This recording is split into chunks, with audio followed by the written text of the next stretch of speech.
Hello student, कैसे हैं आप लोग। अभी जो है केमिस्ट्री का थर्ड वीडियो है। इसमें हम लोग बात करेंगे 3 टॉपिक के ऊपर में। पहला टॉपिक है क्या केमिकल इक्वेशन, इसके बारे में बात करेंगे। सेकेंड टॉपिक है to make chemical equation more informative, यानी केमिकल इक्वेशन होता क्या है पहले इसके बारे में हम लोग बात करेंगे। सेकेंड बात करेंगे केमिकल रिएक्शन कैसे मोर इंफॉर्मेटिव बनता है उसके बारे में बात करेंगे। और तीसरा है क्या कि writing the balanced chemical equation, balanced chemical equation कैसे हम लोग लिखते हैं उसके बारे में जानेंगे। ये बहुत इंपॉर्टेंट वीडियो है क्योंकि इसमें आप लोग बहुत कुछ सीखिएगा, ठीक है। तो हम देखिए अब स्टार्ट करते हैं। केमिकल इक्वेशन होता क्या है, पहले हम डिफाइन करेंगे what is chemical equation. Chemical equation क्या होता है, देखिए क्या होता है। The method of representing a chemical reaction, यानी वैसा जो केमिकल रिएक्शन रिप्रेजेंट करने का वो मेथड जिसको हम रिप्रेजेंट करने के लिए क्या यूज करते हैं, सिंबल और फॉर्मूला। तो the substance involve in it is known as chemical equation. यानी कोई भी दुनिया में केमिकल रिएक्शन हो रहा है, ध्यान समझिएगा, कहीं भी कोई भी केमिकल रिएक्शन हो रहा है, उस केमिकल रिएक्शन को रिप्रेजेंट करने के लिए, कहीं पे भी केमिकल रिएक्शन हो रहा है तो उस केमिकल रिएक्शन को रिप्रेजेंट करने के लिए हम एक इक्वेशन लिखते हैं और उसी को हम बोलते हैं क्या, केमिकल इक्वेशन बोलते हैं। उस इक्वेशन को आप देख करके क्या क्या इन्फॉर्मेशन मिलेगा, उस इक्वेशन को देख करके आपको इन्फॉर्मेशन मिलता है क्या कि कौन कौन सा सब्सटेंस उस केमिकल रिएक्शन में इन्वॉल्व है और कौन सा प्रोडक्ट उस रिएक्शन में बना है और साथ में यहाँ पे किस कंडीशन में वो केमिकल रिएक्शन हुआ है। ये सारे बारे में जानकारी आपको केमिकल इक्वेशन दे देता है। यानी किसी भी दुनिया में कोई भी केमिकल रिएक्शन हो रहा है उसको रिप्रेजेंट करने के लिए हम लोग क्या यूज करते हैं, केमिकल इक्वेशन यूज करते हैं। जैसे हम एग्जांपल आपको बताते हैं, जैसे क्या होगा, zinc metal react with dilute sulphuric acid to form zinc sulphate and hydrogen gas. यानी जिंक मेटल जो होता है वो रिएक्ट करता है किसके साथ में, डाइल्यूट सल्फ्यूरिक एसिड के साथ में। जिंक मेटल जो होता है वो रिएक्ट करता है डाइल्यूट सल्फ्यूरिक एसिड के बाद साथ में, तो फॉर्म करता है क्या, जिंक सल्फेट और हाइड्रोजन गैस फॉर्म करता है, ठीक है ना। तो देखिए आपको, देखिए ये केमिकल ये जो आपको है इन्फॉर्मेशन किसी भी केमिकल रिएक्शन में के बारे में दे रहा है या रिएक्टेंट के बारे में बताया जा रहा है और प्रोडक्ट के बारे में बताया जा रहा है। लेकिन इसको पढ़ने में समय लगेगा कि नहीं लगेगा, इसको पढ़ने में थोड़ा समय लगेगा आपको, है कि नहीं।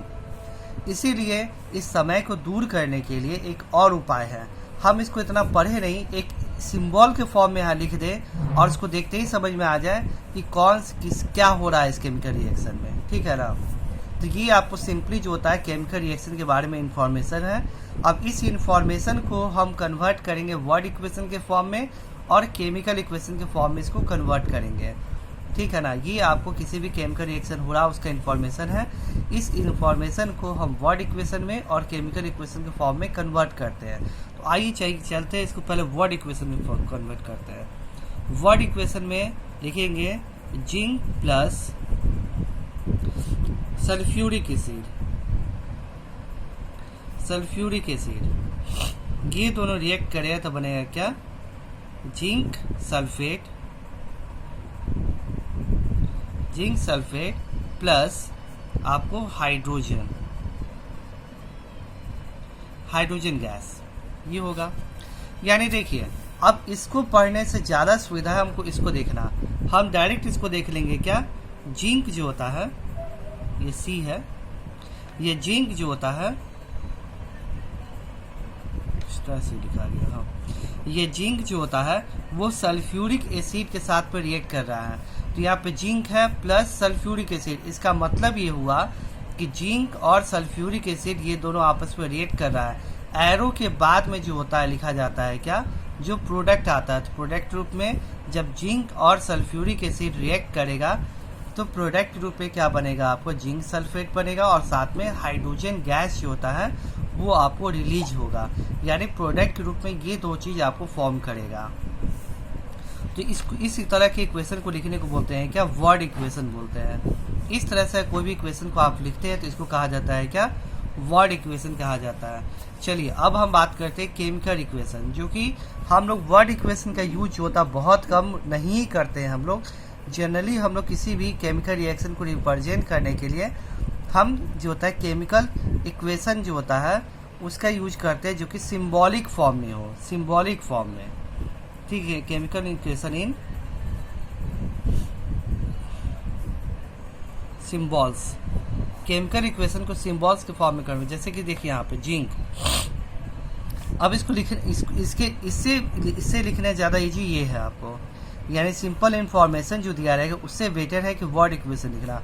और वर्ड इक्वेशन से भी बेटर क्या है, केमिकल इक्वेशन को सिंबॉलिक फॉर्म में लिखना। जैसे कि जिंक है, जिंक का होता है Zn और सल्फ्यूरिक एसिड का होता है H2SO4, और ये दोनों मिल के बनाया क्या, जिंक सल्फेट और प्लस हाइड्रोजन गैस, ठीक है, zinc sulphate plus hydrogen gas. तो ये बात हो गया। तो ये हो गया आपको, इसको बोलते हैं क्या, सिंबॉलिक फॉर्म में आपको लिखना। ये क्या कहलाएगा आपको, रिएक्टेंट, और ये क्या कहलाएगा, दोनों आपका प्रोडक्ट कहलाएगा। ये रिएक्टेंट हो गया और ये वाला हो गया क्या, आपका प्रोडक्ट हो गया, ठीक है। ये समझ में आ गया आपको ठीक है ना। तो ये आपको समझ में आपको आ गया। तो इस तरह से हम आपको केमिकल रिएक्शन को रिप्रेजेंट करते हैं, यानी किसी भी केमिकल रिएक्शन को रिप्रेजेंट करने के लिए दो चीज़ें यूज करते हैं, वर्ड इक्वेशन और chemical equation in symbolic form. Word equation से ज़्यादा इजी होता है इस फॉर्म में लिखना, तो हम लोग किसी भी केमिकल रिएक्शन को इस फॉर्म में लिखते हैं। देखिए इससे फ़ायदा क्या होगा, आप जो होता है इतना हम लिखेंगे, इसकी इतना लैंग्वेज में इतना लंबा चौड़ा लिखा हुआ है कि zinc metal react with dilute sulphuric acid to form zinc sulphate and hydrogen gas. इतना हम पढ़ने जाएंगे, डायरेक्ट हम इसको देख लेंगे, तो ऑटोमेटिक आप उतना पढ़ने की जरूरत नहीं पड़े, डायरेक्ट समझ जाएंगे कि हाँ ये दोनों रिएक्ट करके ये दोनों प्रोडक्ट फॉर्म कर रहा है, जिंक सल्फ्यूरिक एसिड रिएक्ट करके ये फॉर्म कर रहा है, ठीक है। तो ये हो गया केमिकल रिएक्शन, समझ में आपको आएगा केमिकल रिएक्शन कैसे हम लिखते हैं यानी केमिकल रिएक्शन के लिखने का ये आपका तरीका हो गया, वर्ड के फॉर्म में और ये केमिकल इक्वेशन के फॉर्म में, ठीक है। अब आइए हम बात करते हैं क्या नेक्स्ट, अभी बैलेंस्ड और unbalanced chemical equation. Next topic है मेरा, नेक्स्ट टॉपिक है अभी आपको balanced and unbalanced chemical equation, ये नेक्स्ट टॉपिक है।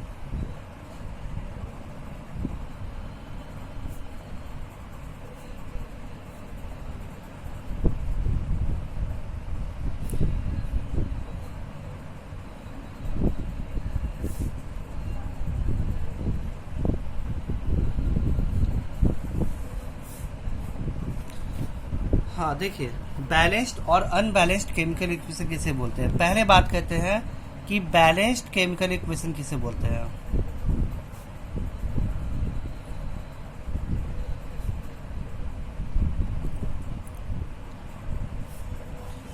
बैलेंस्ड केमिकल इक्वेशन किसे बोलते हैं सिंपली बात है क्या, जितना number of atom reactant side में है उतना ही नंबर ऑफ एटम अगर प्रोडक्ट साइड में हो तो उस तरह के रिएक्शन को बोलते हैं क्या, balanced chemical equation.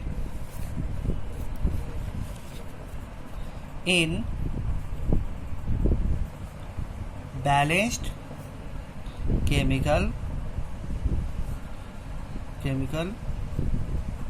Equation, in balanced chemical equation, number of atoms of different element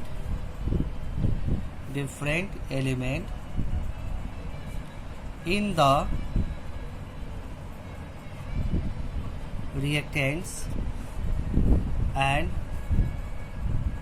product are equal। यानी कहने का मतलब है क्या कि बैलेंस्ड केमिकल इक्वेशन किसे बोलेंगे तो सिंपली बात है, बैलेंस्ड केमिकल इक्वेशन किसे बोलेंगे, वैसा केमिकल इक्वेशन जिसमें number of different atoms reactant side में और प्रोडक्ट साइड में सेम हो, तो उस केमिकल रिएक्शन को हम बोलते हैं क्या, बैलेंस्ड केमिकल इक्वेशन। चलिए इसको करके देखते हैं कैसे बैलेंस्ड केमिकल इक्वेशन का एग्जांपल देखते हैं हम लोग। तो देखिए, जैसे कि पिछला ही रिएक्शन हम लोग देख रहे थे, उसमें क्या था, Zn प्लस, पिछला रिएक्शन जो था उसमें क्या था, Zn प्लस H2SO4, तो क्या था आपका ZnSO4 प्लस H2। तो ये बैलेंस्ड केमिकल इक्वेशन है या नहीं, ये कैसे चेक करेंगे। तो हम लिखेंगे रिएक्टेंट लिखेंगे और यहाँ लिखेंगे आपको प्रोडक्ट। ये रिएक्टेंट और ये हो गया प्रोडक्ट। अब देखिए यहाँ पे Zn हम बात करेंगे। Zn रिएक्टेंट साइड में और प्रोडक्ट साइड दोनों में Zn देखेंगे। तो Zn रिएक्टेंट साइड में देखिए कितना है, एक ही Zn है ना, तो एक लिखेंगे। अब प्रोडक्ट साइड में भी एक ही Zn है, तो Zn एक है। हाइड्रोजन देखिए रिएक्टेंट साइड में आपको 2 है, अब प्रोडक्ट साइड में भी क्या है, 2 ही है। अब कौन बच गया, S सल्फर जो होता है यहाँ पे 1 है और यहाँ पे भी 1 है। तो और उसके बाद बात किया ऑक्सीजन यहाँ पे 4 है और यहाँ पे ऑक्सीजन 4 है। तो ये केमिकल रिएक्शन क्या है आपका, balanced chemical equation. Number of जो ये डिफरेंट एटम्स जो है, ये डिफरेंट एटम्स जो रिएक्टेंट में वही प्रोडक्ट में है, सब में सेम है आपको। तो इस केमिकल रिएक्शन को हम बोलते हैं क्या, बैलेंस्ड केमिकल इक्वेशन बोलते हैं। कि नंबर ऑफ रिएक्टेंट जो रिएक्टेंट साइड में होता है प्रोडक्ट साइड में हो, तो उसको बोलते हैं कि बैलेंस्ड केमिकल रिएक्शन बोलते हैं। अब सेकेंड है क्या, अनबैलेंस्ड केमिकल इक्वेशन। नेक्स्ट है आपको अनबैलेंस्ड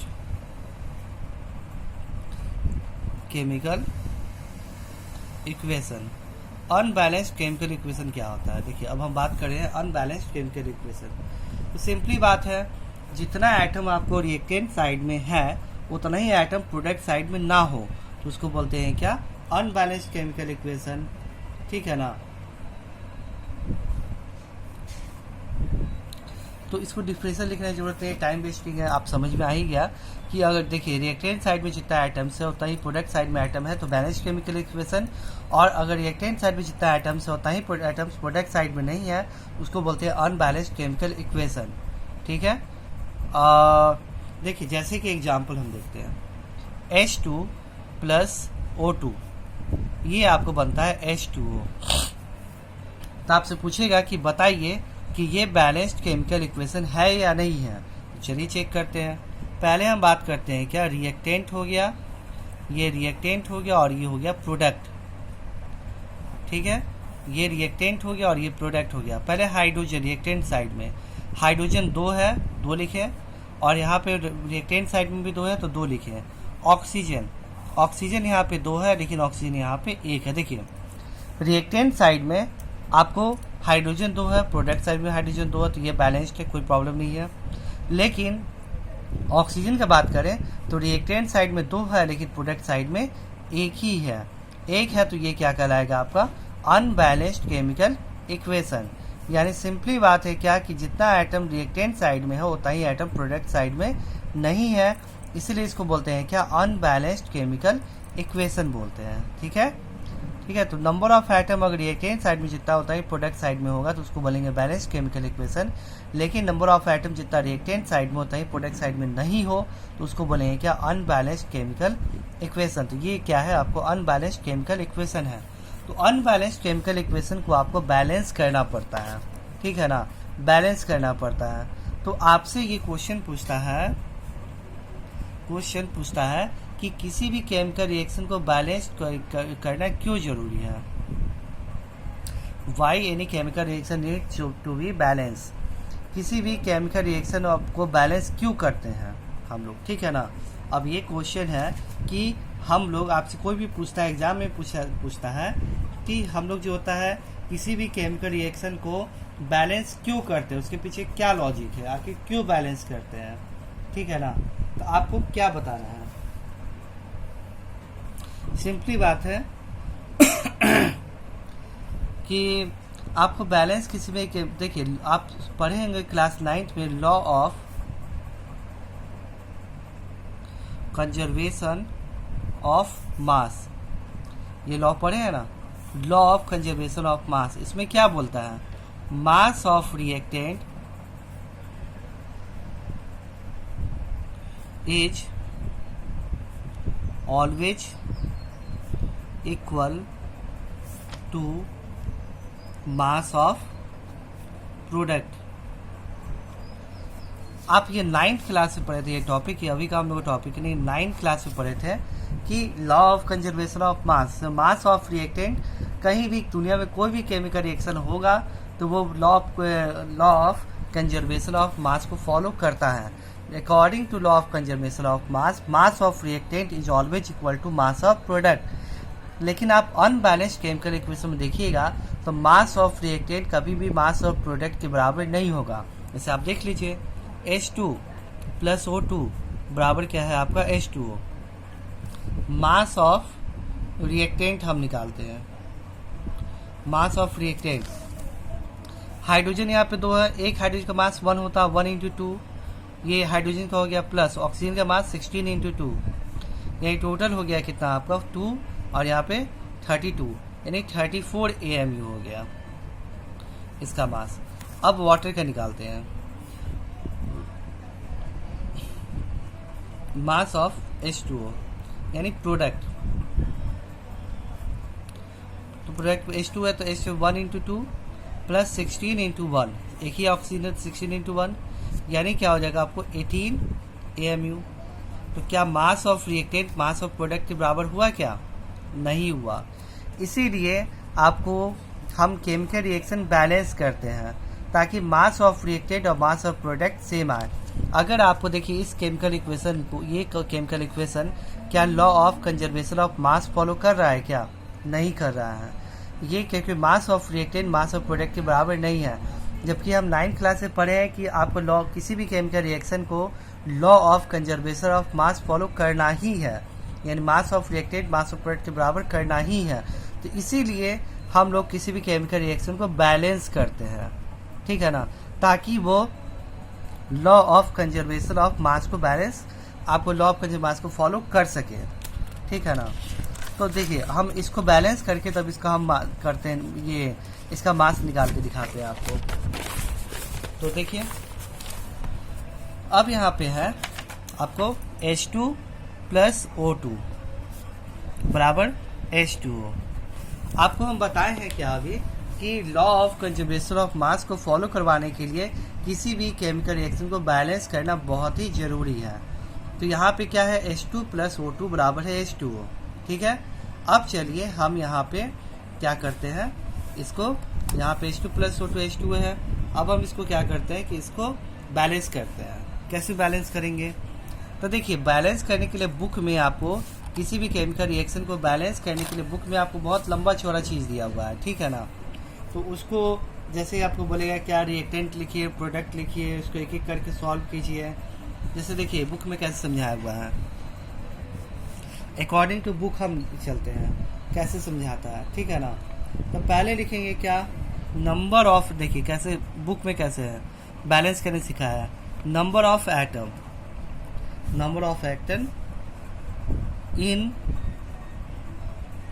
रिएक्टेंट और इन प्रोडक्ट, बुक में ऐसे दिया हुआ है। लेकिन हम कभी भी आपको ऐसे करने के लिए नहीं बोलेंगे, ठीक है ना। आप direct heat and trial method से इसको सॉल्व कीजिएगा, ठीक है। लेकिन हमारा फर्ज है कि बुक से ही बताना, तो बुक से हम बता देते हैं। जैसे आपको एटम, कौन कौन एटम पूरे केमिकल रिएक्शन में इन्वॉल्व है, तो 2 ही एटम टाइप का एटम है, हाइड्रोजन और ऑक्सीजन। तो हाइड्रोजन ले लिए और एक ले लिए क्या, ऑक्सीजन, ठीक है। हाइड्रोजन ऑक्सीजन ले लिए, ठीक है। अब उसके बाद यहाँ पे हाइड्रोजन ऑक्सीजन हम ले लिए। अब उसके बाद देखिए हो गया हाइड्रोजन ऑक्सीजन। जो और भी कोई एटम अगर इन्वॉल्व होता है और भी एटम लिखते हैं यहाँ पे। अब यहाँ देखिए, यहाँ पे रिएक्टेंट साइड में हाइड्रोजन कितना है, 2, प्रोडक्ट साइड में भी 2, रिएक्टेंट साइड में ऑक्सीजन आपको 2, अब प्रोडक्ट साइड में ऑक्सीजन 1 है आपको, ठीक है, 1 है आपको। तो अब इसको हम क्या करेंगे, आपको यहाँ पे कि बैलेंस करेंगे। बैलेंस किससे करेंगे, तो पहले स्टेप पे क्या करेंगे, यहाँ पे 1 है ना, इसको हम 2 से मल्टीप्लाई करेंगे, तो ये 2 स्टेबल हो जाएगा। इसमें 2 से करेंगे, यानी किसमें, ऑक्सीजन में। किस साइड में, हम देख रहे हैं कि यहाँ 2 होती है, यहाँ पे भी 2 करना पड़ेगा। इसको 2 से मल्टीप्लाई करेंगे तो 2 को किस तरह मल्टीप्लाई करना पड़ेगा, तो रिएक्टेंट साइड में कि प्रोडक्ट साइड में। प्रोडक्ट साइड में 1 है ना, तो यहाँ मल्टीप्लाई करना प्रोडक्ट, यानी इसमें 2 से मल्टीप्लाई करना पड़ेगा। तो देखिए हम करते हैं H2 प्लस O2, यहाँ 2 लगा दिए H2O।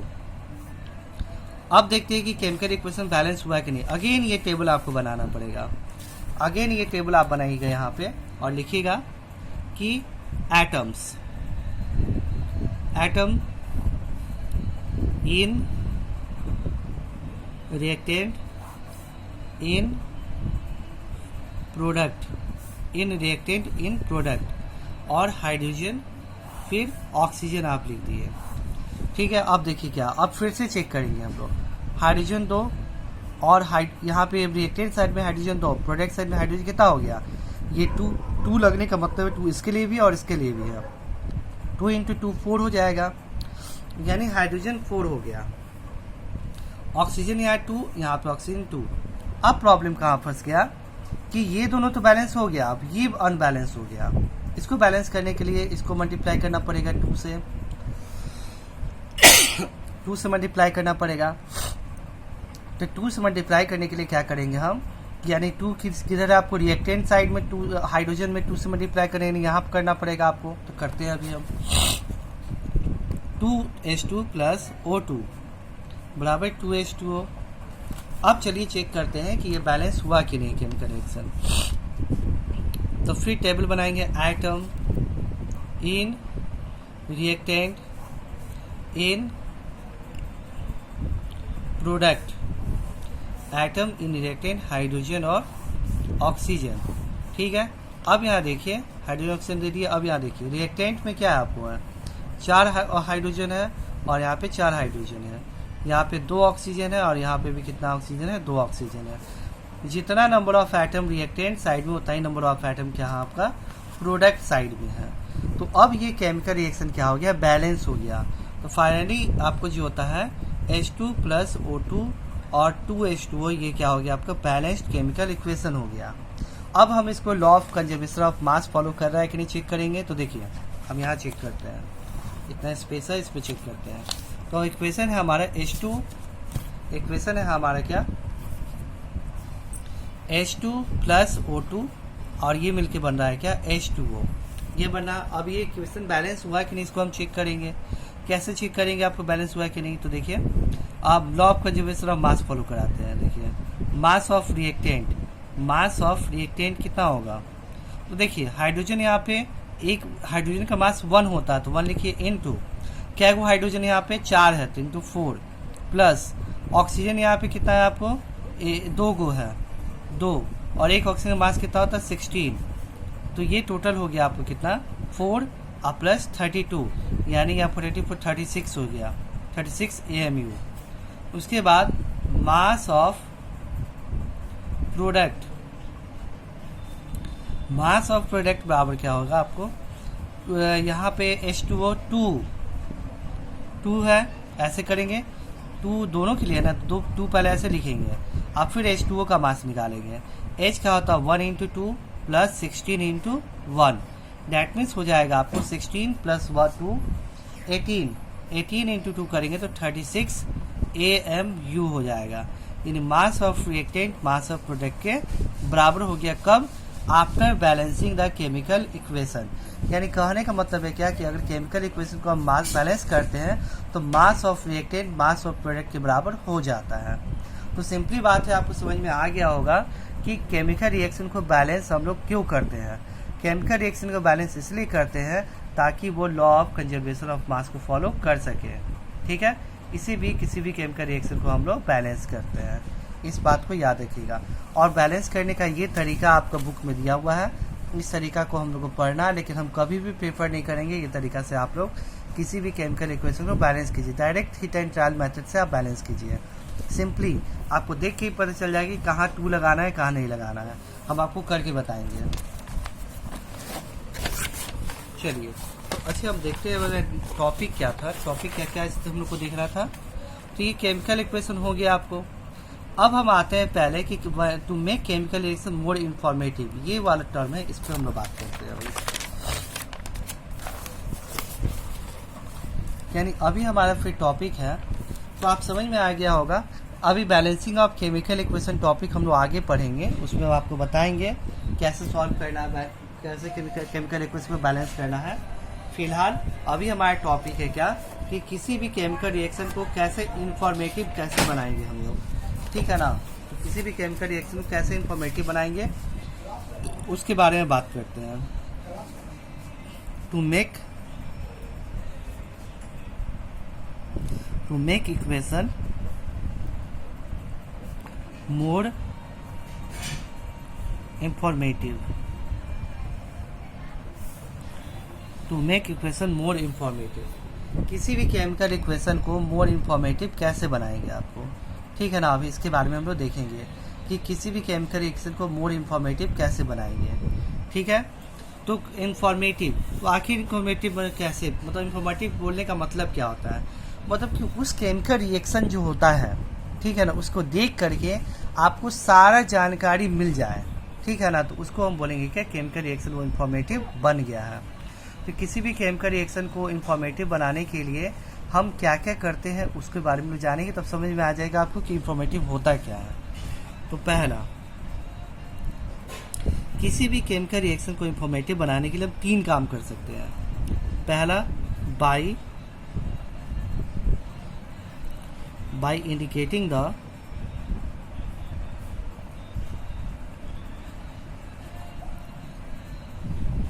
Physical states of reactant and product. पहली बात है, रिएक्टेंट और प्रोडक्ट का फिजिकल स्टेट को दिखा के उसको इंफॉर्मेटिव बना सकते हैं हम लोग। सेकेंड,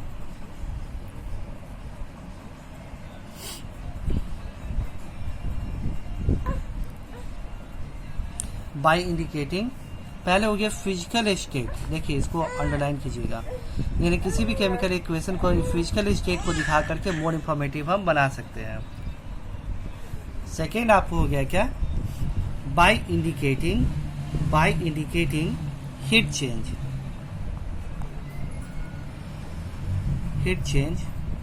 ठीक है ना, by indicating heat change. Second, chemical reaction informative बनाने के लिए हीट चेंज हम दिखा के बना सकते हैं। और तीसरा है क्या, by indicating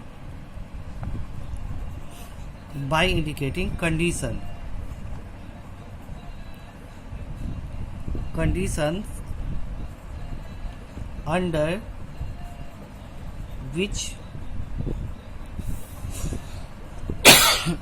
which the chemical reaction take place. यानी ये 3 चीज है जो कि केमिकल रिएक्शन को मोर इंफॉर्मेटिव बनाता है। पहला क्या है, फिजिकल स्टेट को दिखा के, दूसरा है हीट चेंज को दिखा के, और तीसरा क्या है, आपको कंडीशन कि वो केमिकल रिएक्शन किस कंडीशन में हो रहा है, तो उसको आप दिखा के। तो चलिए हम एक एक करके डिस्कस करते हैं। तो पहला हम स्टार्ट करते हैं क्या, फिजिकल स्टेट, ठीक है। पहले स्टार्ट करते हैं फिजिकल स्टेट। तो देखिए आपको अगर सपोज कि लिखा रहेगा कि कोई भी रिएक्शन Zn प्लस H2SO4,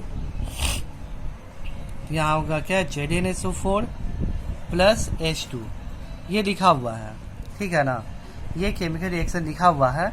तो इससे क्या इंफॉर्मेशन मिल रहा है, सिर्फ इससे यही इंफॉर्मेशन मिल रहा है आपको कि ये आपको जो होता है इस केमिकल रिएक्शन में जिंक सल्फ्यूरिक एसिड ये दोनों रिएक्ट किया और जिंक सल्फेट और हाइड्रोजन गैस आपको फॉर्म किया, बस यही इंफॉर्मेशन मिला। देखिए ये केमिकल रिएक्शन इंफॉर्मेटिव नहीं है, मतलब इंफॉर्मेटिव नहीं है, मतलब कि इसको देख करके बहुत ज़्यादा जानकारी नहीं मिल पा रहा है।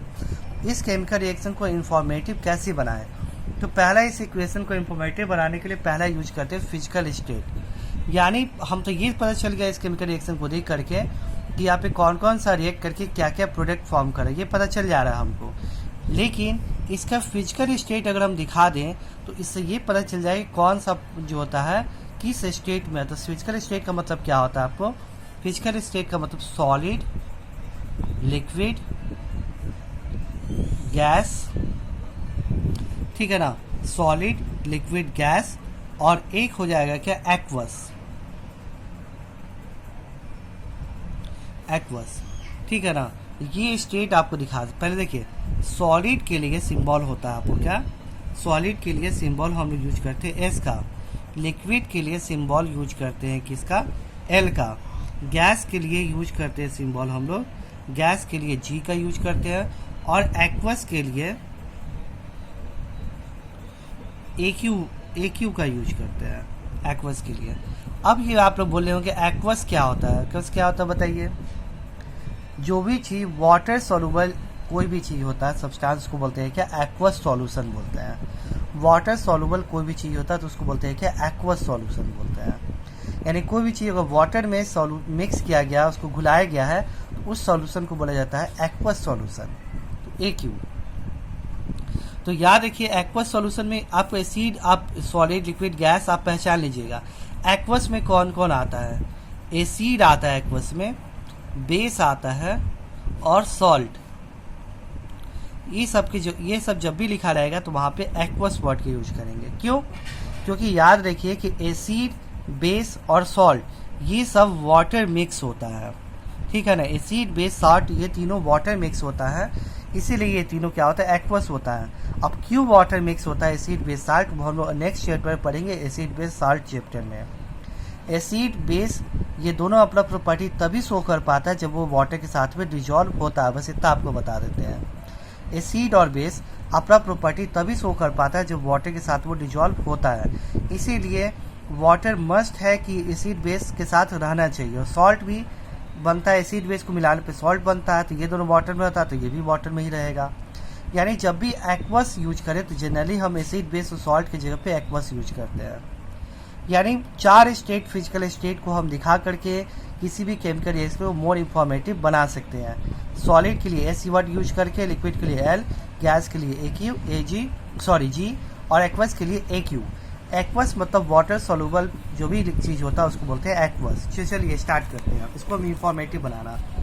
पहला इस केमिकल रिएक्शन को इंफॉर्मेटिव बनाएंगे फिजिकल स्टेट दिखा के। कैसे देखिए, जेरेन ये जिंक है, किस फॉर्म में पाया जाता है, सॉलिड फॉर्म में, तो लिखेंगे बगल में S। H2SO4 ये क्या है, आपको एसिड है, इसके जगह पे हम AQ लिखेंगे। उसके बाद ZnSO4 है, ये भी क्या आपको, ये सॉल्ट है, इसके जगह पे हम AQ वर्ड यूज करेंगे, सॉल्ट की जगह पे AQ ही होता है। अब H2 है तो इसका बोलेगा गैस। अब बोले सर एसिड, सॉल्ट ये सब कैसे पहचानेंगे हम कि ये एसिड है कि सॉल्ट है, तो ये सब जो होता है पहचानिएगा आपको क्या, देखते देखते आपको समझ में आ जाएगा। और एसिड बेस चैप्टर पढ़ने के बाद कौन है एसिड, कौन बेस, कौन सॉल्ट है, इसके लिए घबराने की जरूरत नहीं है आप लोग को। चलिए, तो ये केमिकल रिएक्शन हमारा बन गया क्या, इंफॉर्मेटिव बन गया। इंफॉर्मेटिव क्यों, क्योंकि हम इसके फिजिकल स्टेट को दिखा दिए, ठीक है ना। तो इससे अब ये इक्वेशन देखिए हमको क्या, इस इक्वेशन से बेटर ये इक्वेशन है कि नहीं, इस इक्वेशन से पता चल रहा था कौन रिएक्ट करके क्या प्रोडक्ट फॉर्म कर रहा है। जबकि इस रिएक्शन को देख के पता चल रहा है कि जिंक ये कौन कौन सा मिल करके क्या प्रोडक्ट फॉर्म कर रहा है वो भी पता चल रहा है, साथ में सबका फिजिकल स्टेट भी पता चल रहा है, कौन सॉलिड में है, कौन लिक्विड में है, कौन गैस में है, ये सब भी पता चल रहा है। तो फिजिकल स्टेट का मतलब ये होता है कि किसी भी सब्सटेंस इक्वेशन में, केमिकल इक्वेशन में उसके स्टेट को दिखा सकते हैं, ठीक है। अब चाहिए, अब सेकेंड हम लोग पढ़ते हैं, फर्स्ट हमारा हो गया फिजिकल स्टेट हमारा कंप्लीट हो गया। यानी कभी भी किसी केमिकल रिएक्शन मोर इंफॉर्मेटिव बनाना है तो उसके फिजिकल स्टेट को दिखाना जरूरी होता है। अब आइए हम बात करते हैं क्या, हीट चेंज को, ठीक है ना। अब हीट चेंज की बात करते हैं। नेक्स्ट है टॉपिक आपका heat change. Number 2 to indicate the heat change in an equation। अब जो है किसी भी केमिकल रिएक्शन को इंफॉर्मेटिव बनाने के लिए, किसी भी केमिकल रिएक्शन को इंफॉर्मेटिव बनाने के लिए आखिर हम दूसरा क्या टेक्निक यूज करते हैं, तो ये है हमारा क्या, हीट चेंज। हीट चेंज को दिखा के हम किसी भी केमिकल रिएक्शन को इंफॉर्मेटिव बना सकते हैं।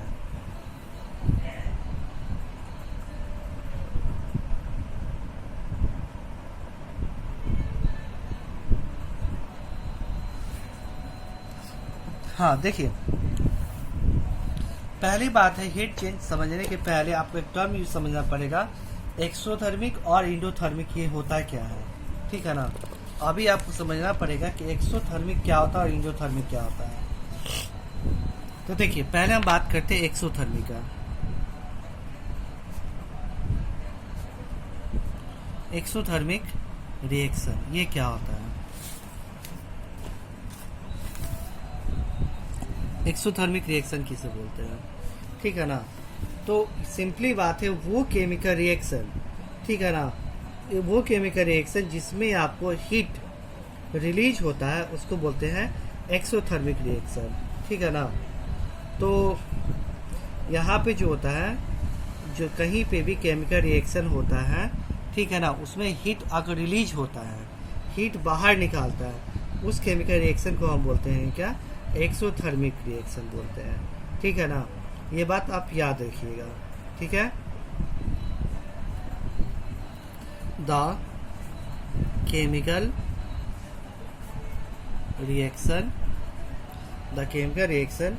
in which heat is evolved are known as exothermic reaction. वैसा केमिकल रिएक्शन जिसमें हीट आपको बाहर निकलता है उसको बोलते हैं एक्सोथर्मिक रिएक्शन बोलते हैं। जैसे फॉर एग्जांपल C+O2 कार्बन की ऑक्सीजन के प्रेजेंस में हम जलाते हैं, यानी कार्बन को ऑक्सीजन से रिएक्ट करवाते हैं तो कार्बन डाइऑक्साइड निकलता है और साथ में क्या निकलता है? हीट निकलता है। तो हीट क्या, तो प्लस हीट आपको देना यहाँ जरूरी है।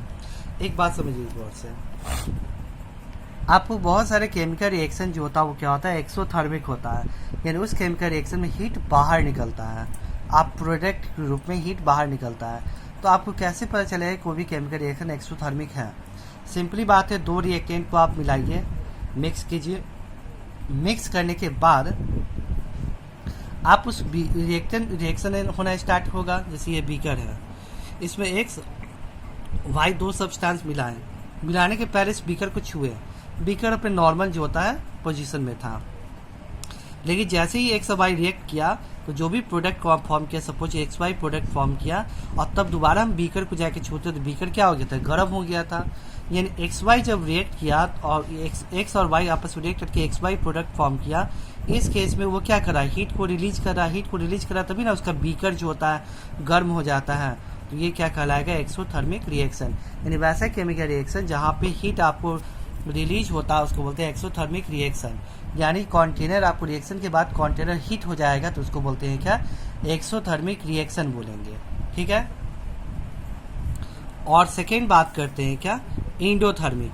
अगले क्लास में जो होता है, हमको लगता है कि बहुत समय हो गया, लंबा वीडियो बन गया है, इसीलिए सिर्फ एक्सोथर्मिक और एंडोथर्मिक के बारे में बता देते हैं और अगले क्लास में इसके बारे में हम कंटिन्यू करेंगे, ठीक है। अब बात करते हैं एंडोथर्मिक रिएक्शन। तो नेक्स्ट है आपको endothermic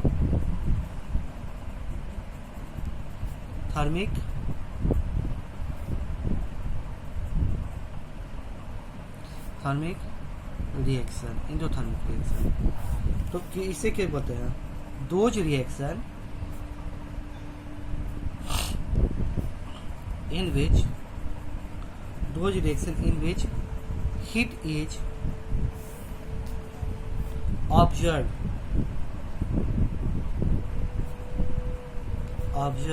are known as endothermic